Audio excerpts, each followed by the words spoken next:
تعالوا معايا النهاردة هنعمل معاكم فاصوليا خضراء سريع سريع، وهنعمل كمان معانا رز في السريع، وهعمل معاكم برضو لحمة مسلوقة في السريع.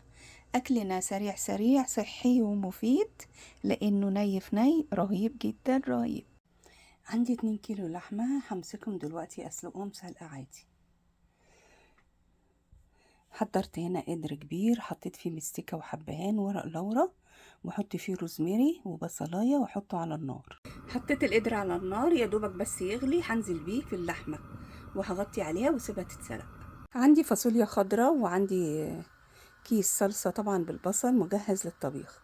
هنضف الفاصوليا واعمل معاكم الطبخ. خرطت الفاصوليا، حطيت عليها الورق اللورا وحطيت عليها بصلايه صغيره مقطعه عشان الطماطم برضو الصلصه برضو فيها بصل.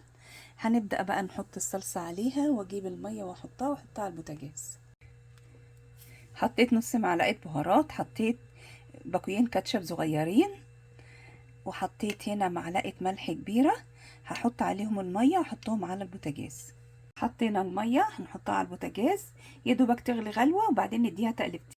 حطيت قرن فلفل اخضر وهحط بقى معلقتين زيت زيتون وخلاص كده هغطي عليها. غسلت الرز، حطيت عليه المية، هنزل عليه بالسمنة واحط الملح واحطه على النار. رفعته كده على البوتاجاز بقى وهغطيه واسيبه يستوي. اللحمة خلاص دخلت في السوا، هحط عليها الملح وهسيبها تكمل سوا.